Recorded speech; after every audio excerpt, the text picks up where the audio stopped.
This is Arkies in the Beltway, your look at national politics and the Arkansans influencing the discussions. I'm Alex Thomas, Washington correspondent for the Arkansas Democrat-Gazette, reporting from the nation's capital. Thank you for joining us for this episode of Arkies in the Beltway for the week of August 18th, 2024. Democrats from across the country converging in Chicago this week for the Democratic National Convention, looking to build momentum behind Vice President Kamala Harris. The convention a month after Republicans held their convention in Milwaukee, formally nominating former President Donald Trump as their nominee. Democrats have gone through a range of emotions so far this summer.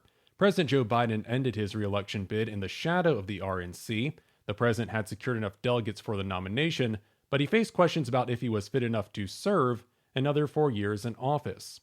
Those questions did not cease after his June 27th debate performance, during which he struggled to answer questions. Democratic Party of Arkansas Chair Grant Tennille does not downplay how Arkansas Democrats felt about Biden in the weeks following that debate. In our meetings, as we talked through all this stuff, there was tremendous admiration expressed for President Biden.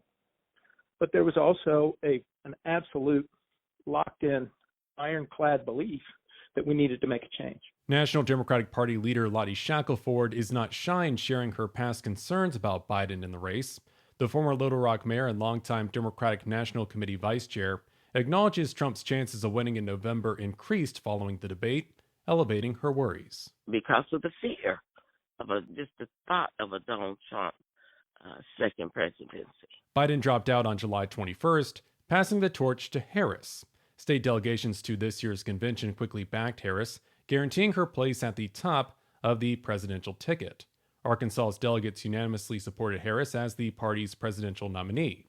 State Democratic Party Vice Chair Janie Cotton. People had such a great respect for President Biden, but things seem to be at a stalemate, that some people were saying. And so him being an humble servant as he is, endorsing and passing the torch to Vice President Harris has people so energized and feel that there is more hope now for the Democratic Party to win this election. Cotton says the reason for the swiftness in supporting Harris has in part to do with her record as vice president, working with Biden to implement public policy. You're not just at the top of that ticket by yourself.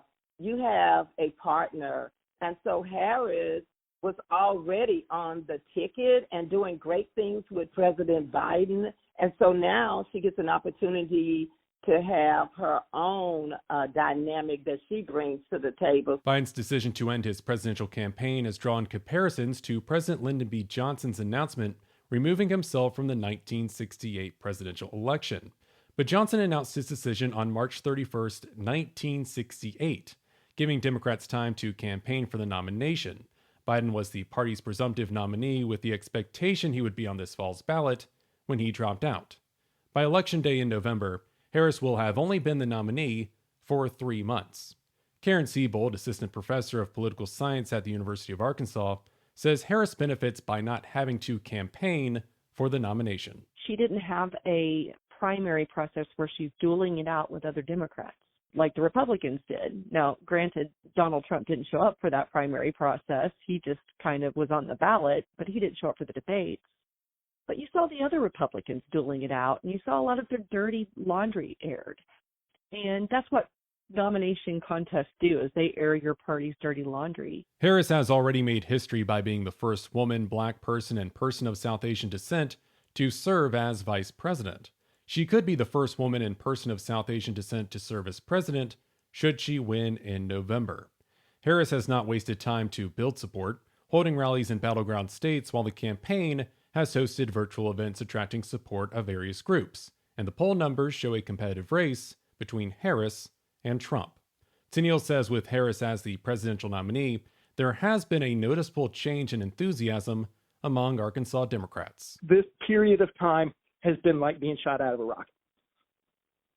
A lot of it comes from our own Democrats who are, they're ready to get going. They're ready to get going now. One recent example, a virtual Black Arkansans for Harris fundraiser. Cotton says the event raised nearly $14,000 in support of the vice president. We didn't even have to beg people to come on. It was like people like, give me the link. How can I get on? And I think you're seeing that everywhere. Democrats already know their vice presidential nominee. Harris picked Minnesota Governor Tim Walz as her running mate earlier this month. Walz enters the national spotlight with a background that includes service in the Army National Guard, a career as a high school teacher and football coach, and experience in the U.S. House of Representatives. Walz has garnered a positive reception on the campaign trail, even as Republicans have questioned language used by Walz in the past to describe his military record. Skip Rutherford, Dean Emeritus of the University of Arkansas Clinton School of Public Service, says Walz's Midwest demeanor provides a sharp contrast to Republican vice presidential nominee J.D. Vance. I think people relate to him as like their own dad, particularly the 30-somethings, and they see in him someone who was a teacher and a coach. Those signs that just say coach are just people hoarding them. I mean, people are trying to get them. He has a following here that a lot of vice presidential candidates don't have. Rutherford attended the 1992 and 1996 Democratic National Conventions as part of Bill Clinton's presidential campaigns. He favorably compares the excitement surrounding the Harris-Walz ticket to the team of Clinton and Al Gore. Pairing him up with Harris and pairing Gore up with Clinton in terms of a team are the two most exciting teams that I've seen since I've been following it. Siebold says the current shape of the Democratic Party and the energy surrounding the presidential election has completely changed since Republicans left Milwaukee enthusiastic about their chances this fall. It did look like the Republicans had won the presidency, possibly going to sweep the Senate. And now the tide has turned a little bit. Trump is expected to carry Arkansas in November, but that does not mean the Harris-Walz ticket will not have an impact on the natural state. Tennille says he believes the energy among Democrats could lead to an end to the GOP supermajorities in the state legislature, with the state Democratic Party eyeing races in the Mississippi Delta, Pulaski County, and Northwest Arkansas as opportunities to pick up seats. In nearly every case, we ran the closest and the hardest.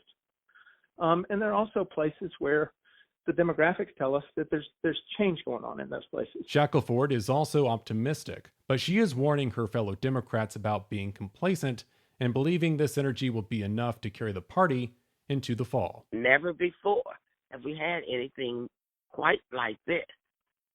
Now we got to keep it going for 80 days. The Democratic National Convention will start Monday and continue through Thursday evening. The Arkansas Democrat-Gazette will have coverage throughout the week from Chicago, as well as a recap of the DNC on next week's Arkies in the Beltway. You can find all of that at arkansasonline.com.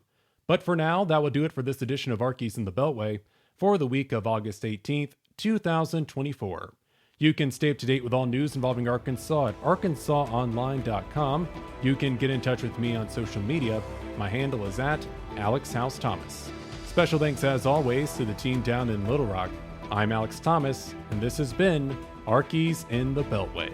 Thanks for listening.